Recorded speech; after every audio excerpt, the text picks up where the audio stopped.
people are even better. I mean, this is just salt of the earth. So thank you so much for all your hospitality and welcoming me here. It's really been a blessing. So tonight we get to talk about sex. That's why we're all here, right? Okay, so we're gonna jump into this book, Love and Responsibility. So I forgot to bring the other edition with me. The quotes, when we get through it, it's from this one. It's the newer translation. So there's an older one by Ignatius Press.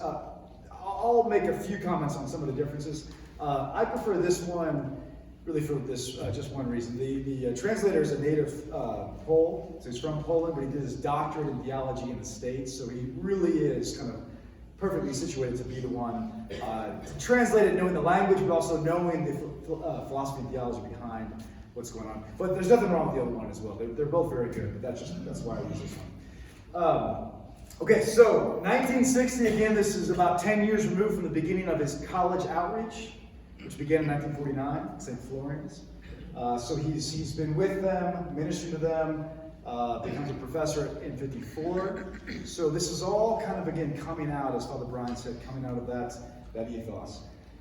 First, a little prolegomena here. Can a celibate speak on this issue? He takes this head on, right? So there's just a view that only married people can speak about marriage, only those who have direct, first-hand experience. He says, well, there's obviously something to that, but if you look at after the break, a lack of their own personal experience does not hinder them being religious celibates, since they possess a very rich, indirect experience proceeding from pastoral work.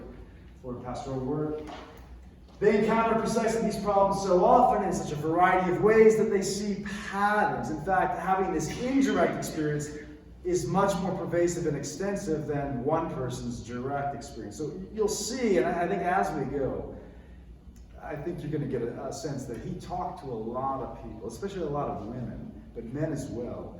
And part of this whole analysis is not just an idea, it's really, as he's going to say in the next slide, the fruit of the confrontation between doctrine and life.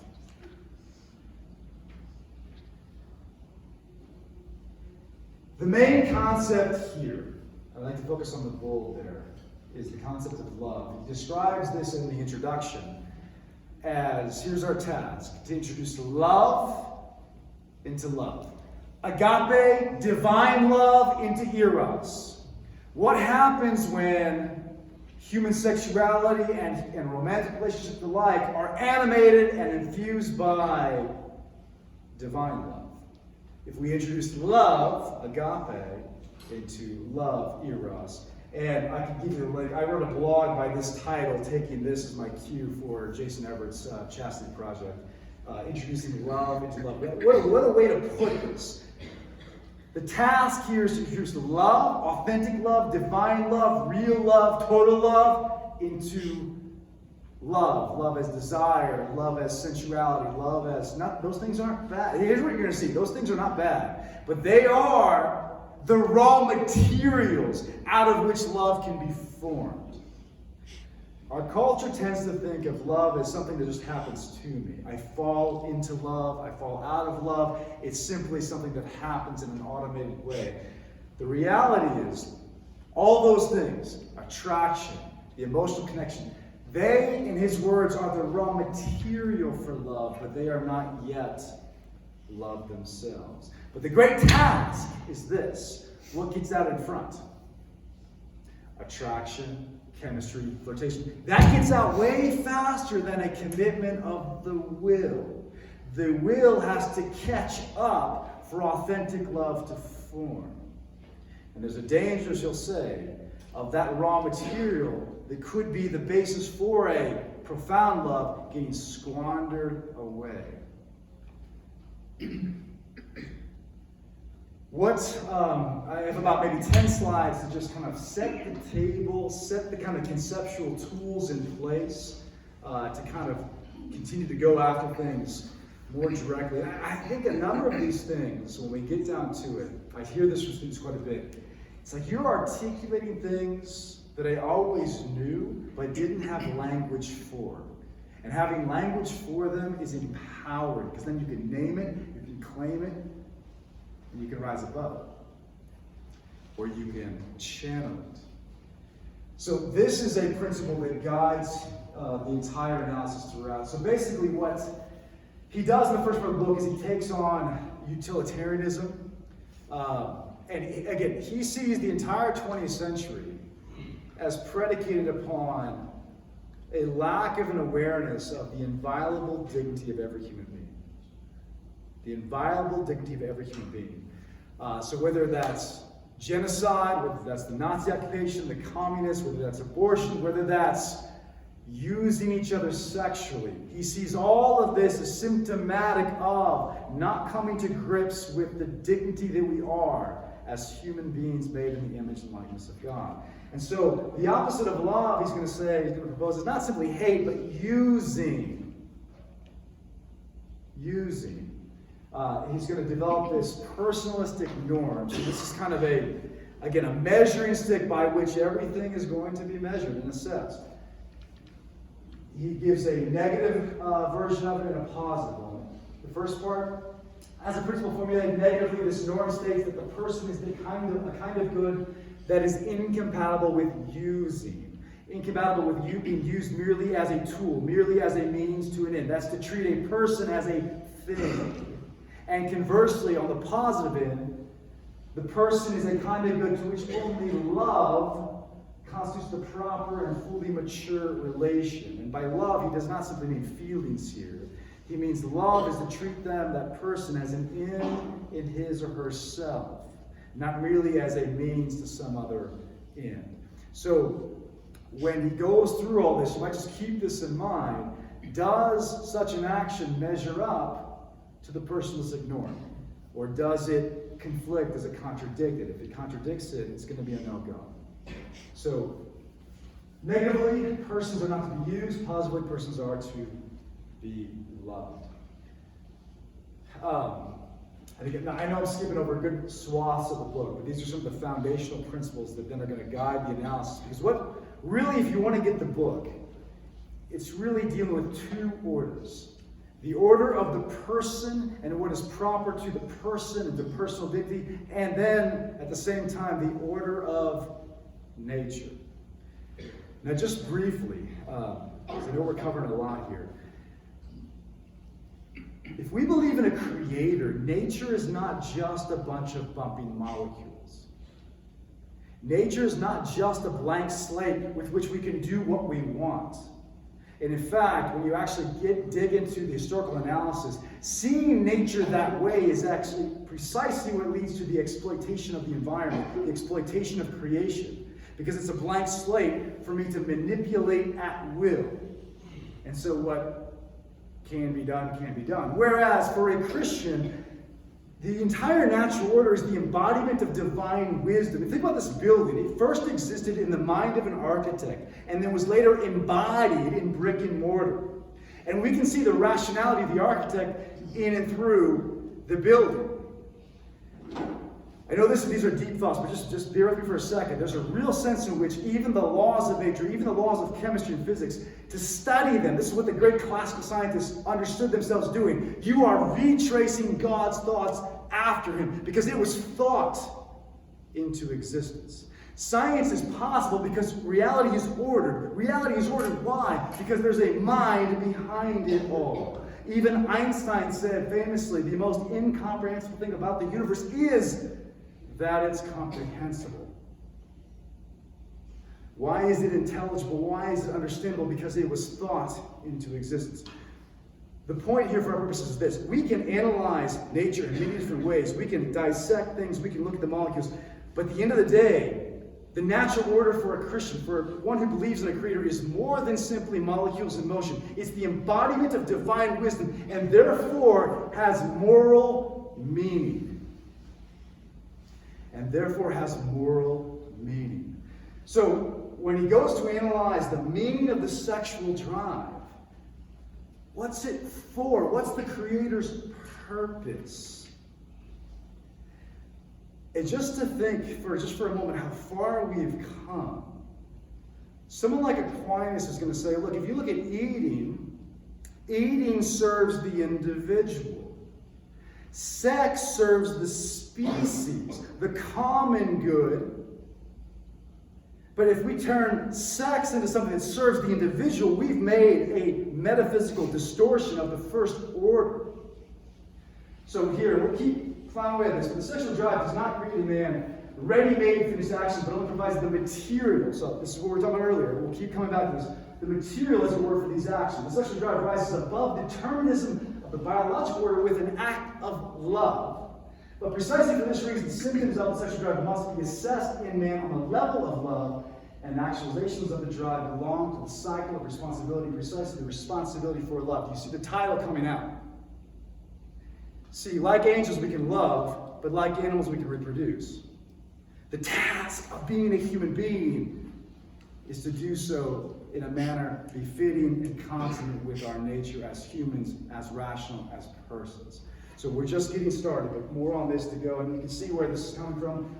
The proper end of the sexual drive is the existence of the species Homo sapiens, its extension, procreatio, and the love of persons of man and woman is formed within this finality. So finality means purpose. What is the purpose for our sexuality? What is the divine meaning? What is the grammar that he has written into our bodies? Again, if nature is not simply molecules of motion, if it's the embodiment of divine wisdom, I mean, at the end of the day, for a Christian, to be totally honest with you, my body is not my own. I am a steward of the gift that he's given me. And so it behooves me to say, how can I glorify God with my body, as St. Paul says in 1 Corinthians 6.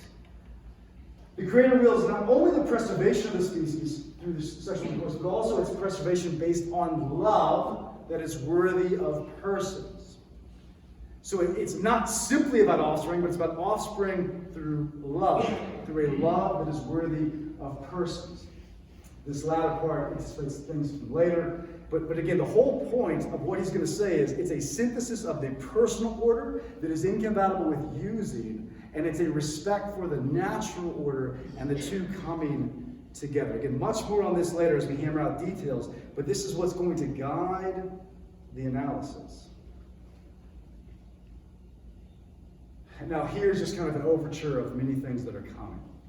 Maybe let's get this up here because this is going to get set the table. Affection, emotion. By themselves, affections do not have cognitive power. It's not their job to define the truth, although they have the power of disposing and orienting cognitive acts. Have you ever, maybe you or one of your friends, so what do you see in her? What do you see in him? It's called love goggles, right? He's very, very adept at seeing this. Now, look at this. Precisely here, the emotional affective reactions at times contribute to distorting or falsifying fondness when through them one perceives values in a given person that in truth do not exist there.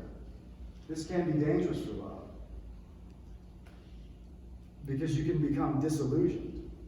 When you realize what you thought was there hits the hard rock of reality and it crumbles, as he says by the end, affective love can become affective hate. It's like that fight with the boyfriend and girlfriend in the mall, and they're like throwing things at each other. You've all seen that before, I know you have. So this we're going to see this kind of thing come up again, but it's how does love get started? Attraction, chemistry, flirtation, the emotional affective connection. But here, those things still are not yet love ready-made. We wish they were, but they're not. Love has to be brought out of those things as the raw material for love. You'll see this as we go. This is a great little, again, we're just going to set the table here, but true and false love. True love perfects the being of the person who loves his existence. False love. Here's the things. We're always looking for the good. We desire inexorably happiness and infinite happiness. And if you say, well, I don't really want to be happy, I probably will say back to you, you must think that you'll be happier that way.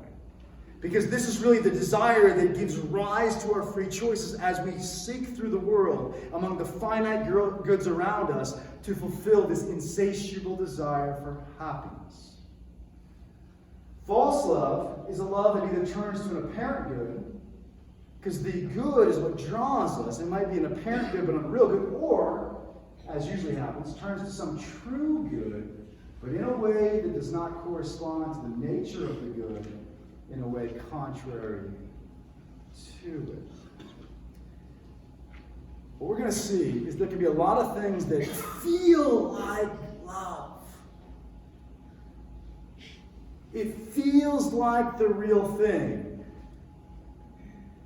But that may take us down a path that is incompatible with the person I claim to love, incompatible with their objective good, incompatible with their dignity as a person.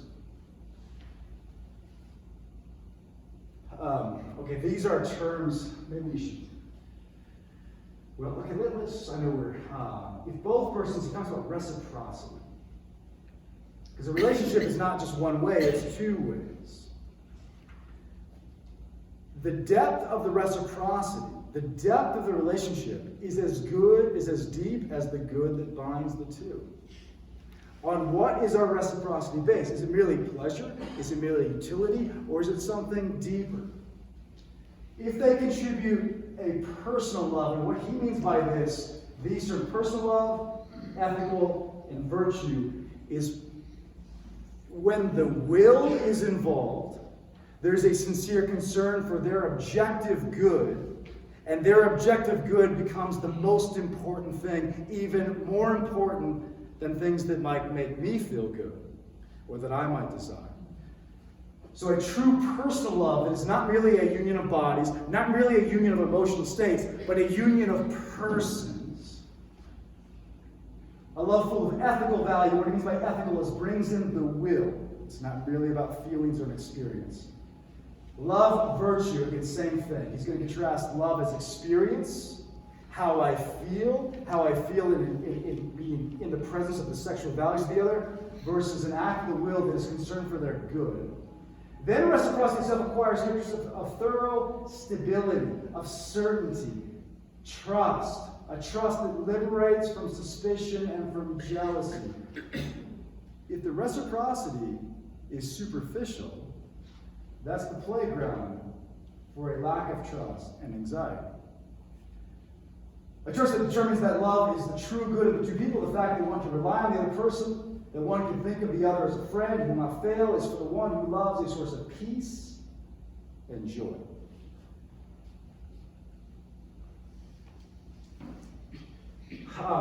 Okay, this is, we can maybe pass it, but this is what we can say. True love must grow and develop. Again, if I could just press this again and again.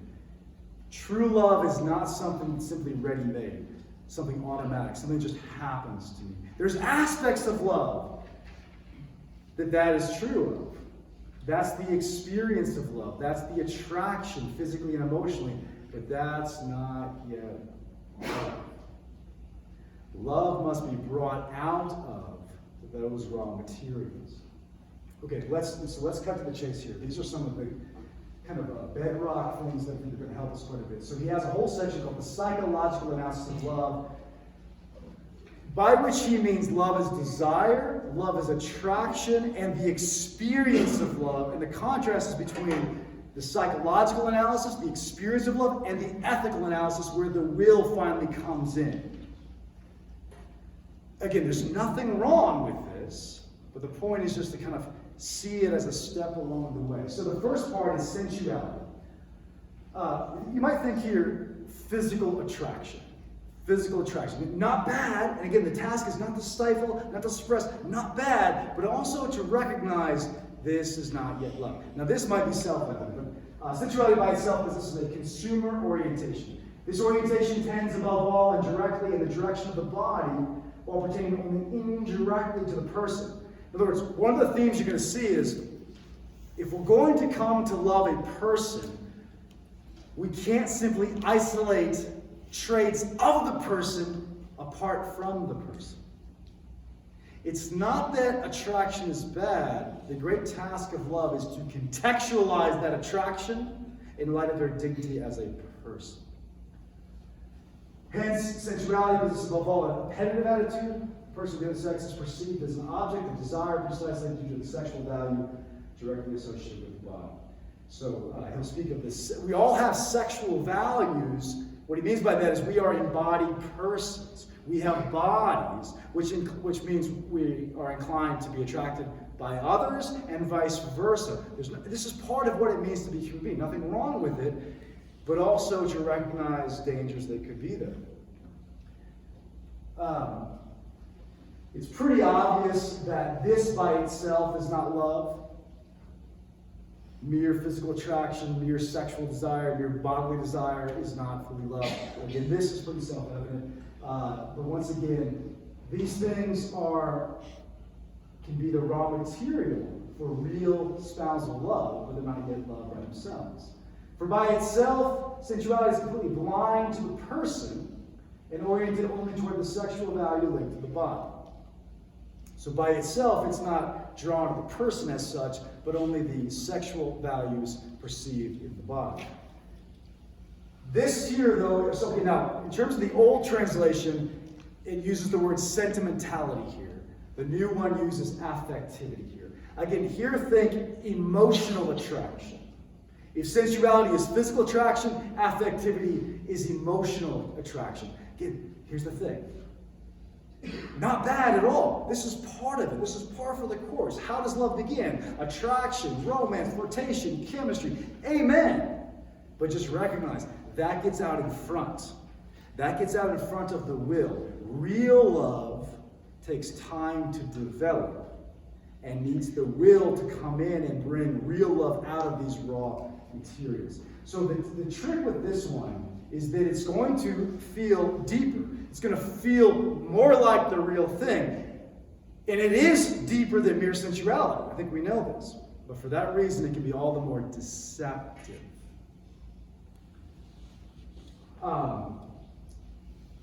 He speaks here of affectivity as so again, emotional attraction, I think is the best way to sum it up. But being drawn to the masculinity or femininity in the other, it's deeper than sensuality, but don't mistake this yet for the real thing. This is not the real thing. This is not yet fully engaging the person. This is a step on the way, and as such, is still part of the raw materials for love.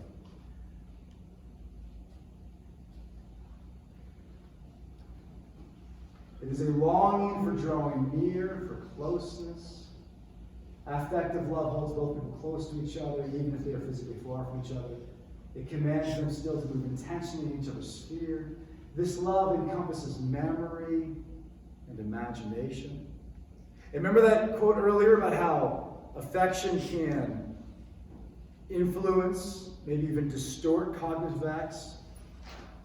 It can influence the way you remember something or somebody or your imagination. And here's the thing.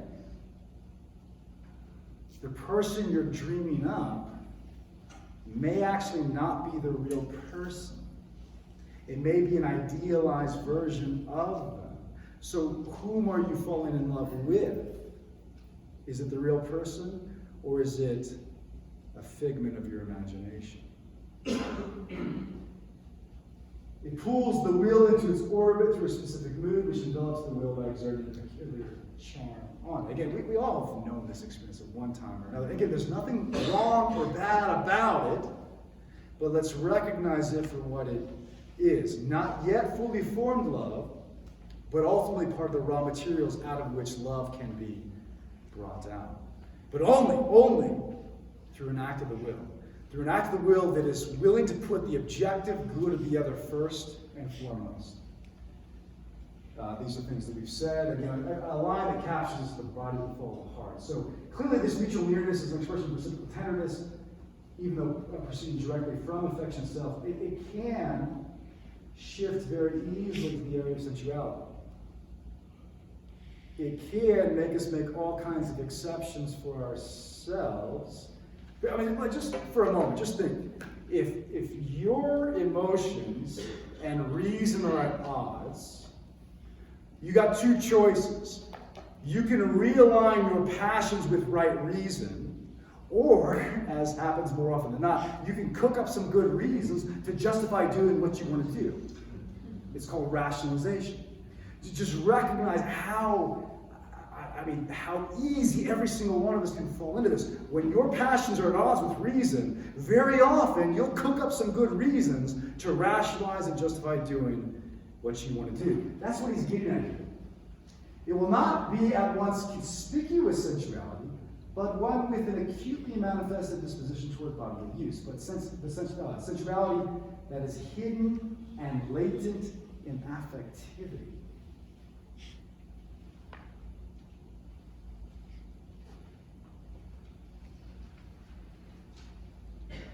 I don't know, but Bertie once told me that it's at least somewhat. Now again, I think stereotypes are often there for a reason.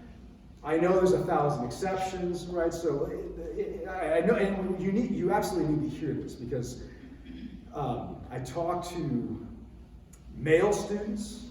Well, let's read the quote, and I'll come back to this. But the whole saying that a guy will use love to get sex, and that a woman will use sex to get love, that's really what's at play here. According to a common opinion, a woman is by nature more affective, whereas a man is more sensual. Now this feature, sensuality, is more speedily awakened in a man, more speedily crystallizes conscience and attitude.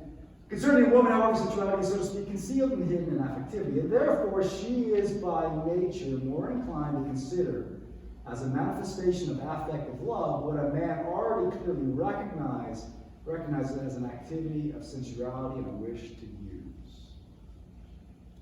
So I don't know if this phrase is still in vogue, but the whole getting game, where you kind of say the right things to the girl and kind of warm her up emotionally, and it's all a means to an end. That's the kind of thing he's getting at. Now, what I was about to say earlier is, I see this all the time where I've got guys that are an emotional wreck, and I've got women engrossed in pornography, and the sensual thing has got them trapped in a deep, deep, dark way. So the reason this I think is helpful, but to recognize exceptions I think is important for this reason. It's especially for the women who struggle with masturbation, pornography. It's so easy for them to say, it's a guy problem that I struggle with, and there's deep shame and just this darkness that can't come out because they feel like they've got an unnatural problem. And the same thing with guys who struggle emotionally. So we're all human beings. We all have emotions. We all have sexual desires. That said, they do tend to play out in slightly different ways as men and women. So exceptions, you bet, but there is something to what he's getting at. I think most of us have probably seen this at one time or another. So if you have merely sensuality, it obviously is going to be prone to use, right? Physically using one another. What are some of the pitfalls of pure affectivity? One, as we mentioned, is idealization. In the field of vision of the person affectively committed to another person, the value of the object of his love expands enormously. Usually disproportionate to its true value. Here's my little commentary. Love God does. Perhaps this explains the fact that depositing various values in the object of one's love, affective love influences, again, imagination and memory. At the same time, it lives under their influence. Values that it does not necessarily have to possess in itself. These values are ideal, not real. They live in the consciousness of the person affectively committed. This is pretty common, especially when youthful love. They can happen to anybody. Now, here's the thing. Look at this bottom quote. Have you ever been in love with love? The person can become less the object and more the occasion for affective love. The person can become less the object of my affection and more merely the occasion for me to feel a certain way. See, here's the problem. Purely affective love, there's no guarantee that it's anchored in the truth. The emotions, it's not their job to identify the truth. So purely affective love is prone to subjectivism and a crypto-relativism. Oh yeah, normally people shouldn't do that, but my case is different because I feel that it's right. I mean, it's all of us that can fall into that. But then also idealization. And again, this can destroy you. This can become affective hate when one becomes disillusioned.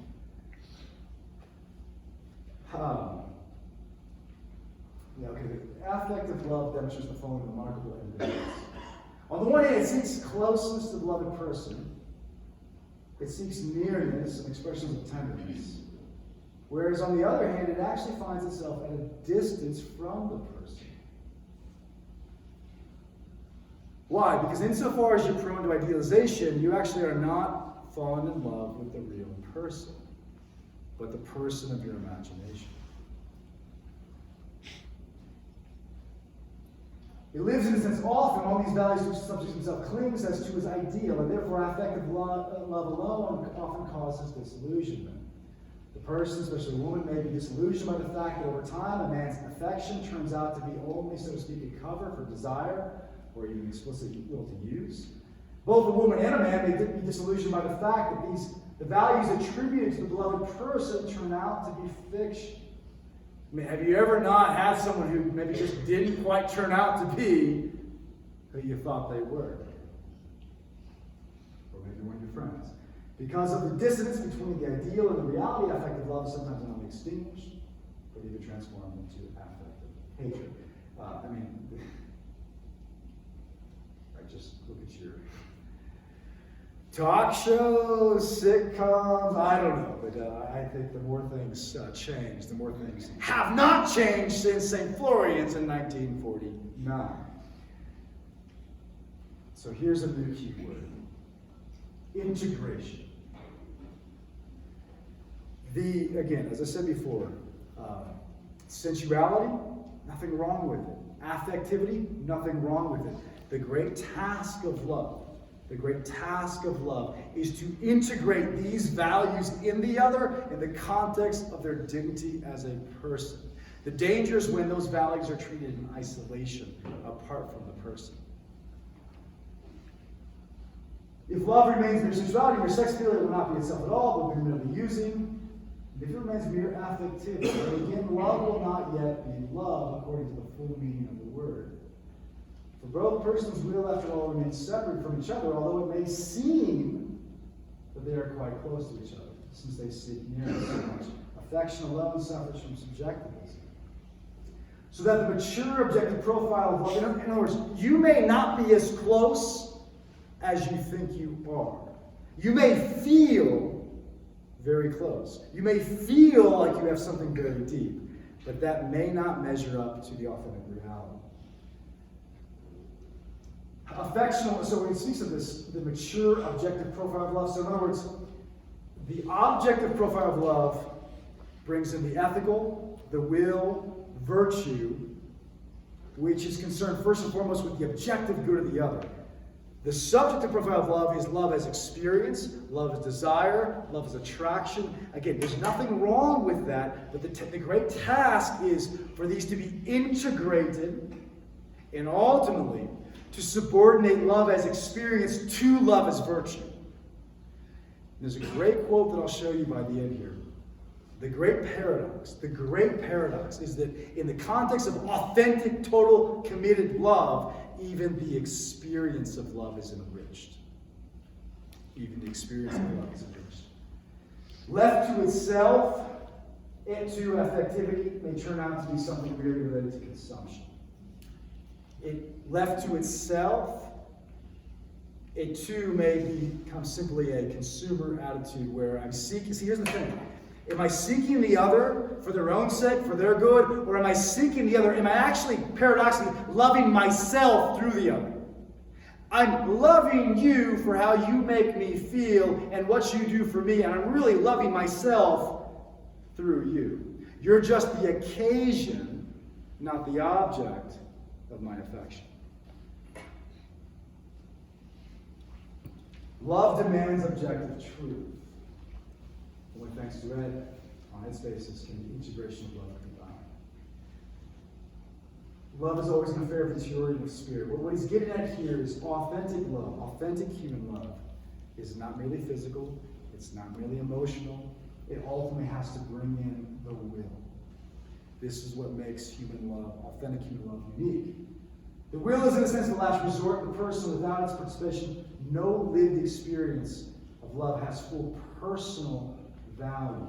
It does not possess the complete specific weight of the person. This may not mean as much to you here, but when I read The Jeweler's Shop with my students, which again he wrote at the same time, there's a line about the weight of the human person, meaning just the immensity and the grandeur of what it means to be an embodied person, to be a body-soul composite, to be here now in time, but to be destined for eternity. Can our love measure up? So the great dignity of human beings is that authentic love must be so thoroughly justified. Not because it's bad, but because it's so great and even holy. For love is rooted in God himself and his own divine nature.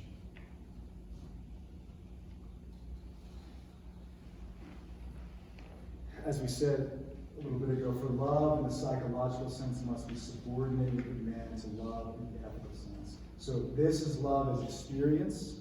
This is love as desire, as emotion, as attraction.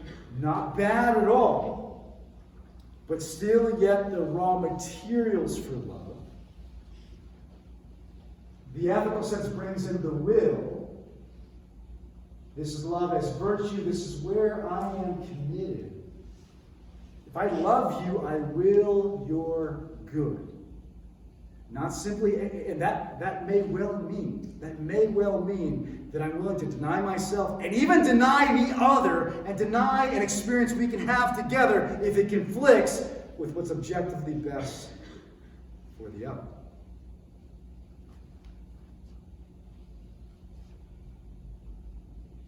Let's see, where are we here? This is in effect more of the same, but this first line, the value of the person himself must be clearly distinguished from various values that appear in the person. The value of the person, him or herself, is distinct from their sexual values, sensuality and affectivity. The value of the person is sexual value, regardless of whether that refers to sensuality or affectivity. So in every situation in which we experience the sexual value of some person, love demands integration. That is the incorporation of this value in the value of the person. Indeed, it's subordination to the value of the person. This is precisely what expresses the fundamental ethical feature of love. It is the affirmation of the person, otherwise it would not be love. If it is saturated with the proper relation to the value of the person, we have called this relation here affirmation. Love is fully itself. It is integral love. It's integrated love. However, when love is not permeated with this affirmation of the value of the person, then it is disintegrated love. And properly speaking, it is not love, even though the corresponding reactions or lived experience can have by all means, an amorous or erotic character.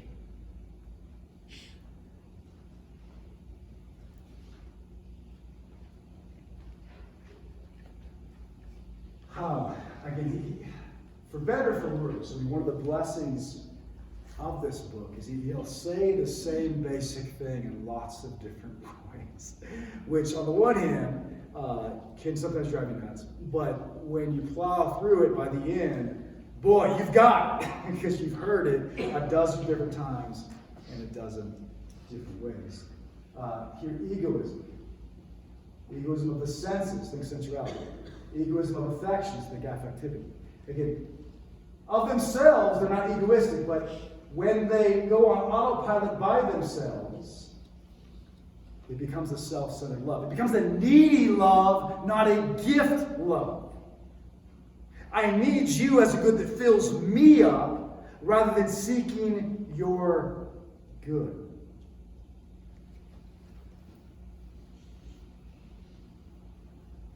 Can only for a time be concealed in the recesses of the fictitious structure, which in supposedly good faith is called love. Over time, however, all the dishonesty of the structure must become evident. One of the greatest sufferings is when love turns out to be not what it was considered to be, but something quite contrary. The point is to avoid such disillusionments. You think you spent some time with college students? We've all been there, so I'm not picking. I mean, myself, Exhibit A. But this, again, is the fruit of 10 years of being with them, going kayaking with them, hanging out with them, going camping with them, talking about everything with them with nothing off the table, and watching them transition from college life to married life to children and the like. This is the fruit of deep, deep pastoral experience.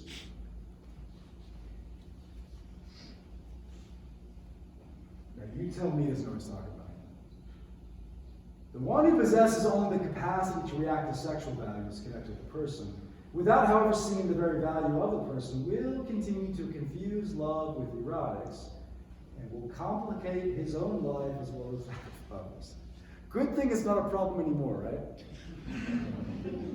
Thus ruining for himself and for them the proper sense of love and essential pleasure. Have you ever heard the phrase, a cynic is just a disappointed romantic? Here you go. For this flavor of love is bound with a sense of responsibility for the person. After all, this sense implies concern for the good of the person. That's what he means by responsibility. Therefore, love separated from the sense of responsibility for the person is a denial of itself, and as a rule is always egoism. The more the sense of responsibility for the person, the more true love there is. To what extent am I willing to put the good of the other first and foremost, even above how I might feel or what I might desire, and even above what they might desire, if it conflicts with their objective good? Do I have the guts to love like that? And I think you know, we can talk afterward at the break, but in the bottom of your hearts, even when and I remember going through my conversion, part of my conversion, I came to Benedictine College as a student to play football. That was the only reason. Grew up 4 hours from Franciscan University, and I had never heard of Franciscan University. I grew up Catholic in name only. It didn't mean a thing to me. Had a girlfriend back at Ohio University, and part of the drama, when I encountered Christ, and finally for the first time had someone named Dr. Sri, Father Brennan, some key heroes that preached the truth with boldness, that loved me enough to speak the hard truths, that then led me to realize this is the last thing holding me back, for her sake and for mine, of the life that I so deeply wanted to live.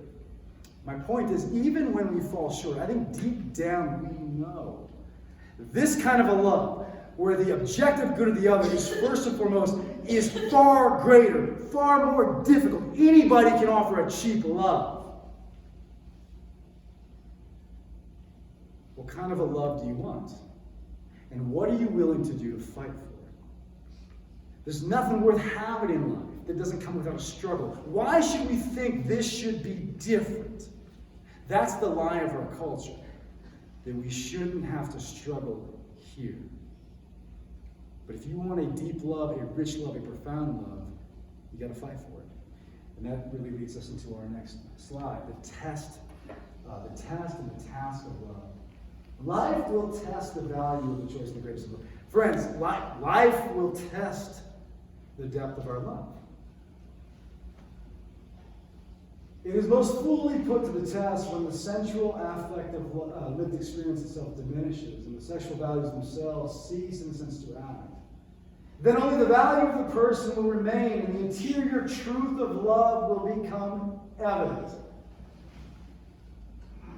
If this love was true self-giving love and belonging of persons, then it will not only survive, but even be strengthened and confirmed. See, here's, if I may, just the bottom line. If you want marriage to work, it'll never work if it's a 50-50 deal. If you walk in and you say, I'm going to stay as long as I'm emotionally and physically and subjectively satisfied. Because then you will always have the what if. Because in your heart of hearts, you know that fluctuates. That moves. That's fragile. But if two people go together and they say, it's a 100-to-100 relationship. I'm going to love Jesus in you. That becomes a source of unconditional love. Because the person you love the most, I promise you, will at some point let you down, will disappoint you, will hurt you. And if you walk in with a 50-50 deal and you say, I'm here as long as I'm subjectively and emotionally fulfilled, well, guess what? It just doesn't work that way, because life will test the gravitas of that love. And if it's lacking, life will shine the spotlight on it. But if it's the real thing, and I'm going to come back and balance some of this out, not only will it survive, it will be strengthened. However, if it was simply a synchronization of sensuality and emotion, then it loses its raison d'etre. If it's simply a synchronized egoism, that's not stable. And the person who's involved in it will suddenly stand in a vacuum, because this takes seriously into account that every human love must undergo some test, and only then will its true value manifest itself. All right, let's bear with me on this one, because this, I might propose, is the most romantic of them all. See, here's the thing. He's going to insist in lots of his writings that the experience of love, the feelings of love, be subordinated to the objective demands of love, to the virtue of love where you will the good of the other. But the great paradox is, in the context of that kind of committed love, even the experience, even the emotional experience, is not diminished but enhanced. Because here's the thing, and I think Catholics sometimes miss this. I think sometimes Catholics throw the baby out with the bathwater. They say, well, the culture says love is just an emotion, love is just a feeling, love is just a physical or emotional experience. We say it's an act of the will. You ever thought you heard something like that? The reality is, especially in the context of marriage, I should think about the sexiness of my wife. I should intentionally, as an act of the will, foster an emotional connection with her. So yes, it has to be subordinated to the ethical, to the will, to virtue. But on the flip side, the affective then should be fostered, intentionally so. Check out this quote. The paradox, this is him. Interiorly mature love frees itself from anxiety by the choice of the person. Affection becomes peaceful and certain, for it stops revolving around and following itself, and instead follows its object, the person. Thus, thanks to this, affection alone acquires new properties, as it were. It becomes simple and, in a sense, sober. So if this idealization, which we spoke of in the psychological analysis, is characteristic of purely affective love, affectivity in a sense itself creates various values and bestows them on the person who returns, then this love, so real committed love, this love of the person, a love that is mature with the interior active choice and focus on the value of the person himself, makes us affectively love the person as he truly is. Not our image of him, but the real person. In other words, when you have real, authentic love, even the affectivity is enhanced, because the affectivity now is effectively connected to the real person, not the one of my imagination. Not the idealized version, but the real person. Virtues and vices and all. It's sober. We love him along with his virtues and vices, in a sense, independently of the virtues and despite the vices. The greatness of this love is manifested the most when this person falls, when his weaknesses or even sins come to light. One who truly loves does not then refuse his love, but in a sense loves even more. He loves while being conscious of deficiencies and vices without, however, approving of them. In other words, in authentic love, the affective is enhanced because it's not a phantom. The emotions are attached to the real, sober person, and thereby becomes peaceful, certain, stable, sober. As I said, if you take the leap, in authentic love, even the experience of love is enhanced. Let's maybe one more slide. One or two. Then we'll pause it. True love longs for the good without limits for the other.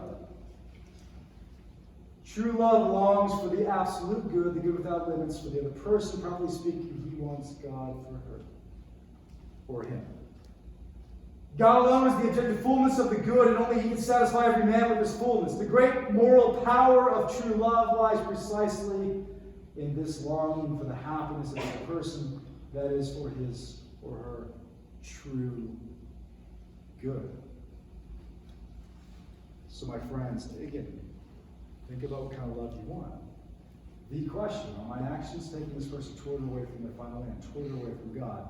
Because if true love is willing the good, then any action that conflicts with their movement toward their final end, any action that conflicts with their union with God, is not and cannot be love, but only fool's gold and love in disguise. If you're going to have an authentic love, you've got to have the guts to be anchored in the truth, not just in how we feel. Feelings are wonderful, but they don't, and we know this, that they aren't an infallible guide to the truth. In fact, they typically color our vision. The great task is to integrate that experience into an authentic love. The great task is to bring love, authentic love, out of those raw materials. We've got a lot more to come. We've got a lot more applications. Let's maybe close in prayer. Is that right? We're about time. Is that right, Father? Okay. In the Father, the Son, and the Holy Spirit. Amen. Lord Jesus, you teach us what it means to be loved. You love us, you know us, and you lay down your cross for us. We are all called to a martyrdom, whether it be red or white, that you may increase and we may decrease. We pray for an outpouring of your Holy Spirit upon us, that you may infuse our loves, our finite loves, with your infinite love. May you, in our hearts and our minds, introduce love into love. We ask all this through Christ our Lord. St. John Paul the Great. St. Maximilian Kolbe. St. Faustina. In the name of the Father, and of the Son,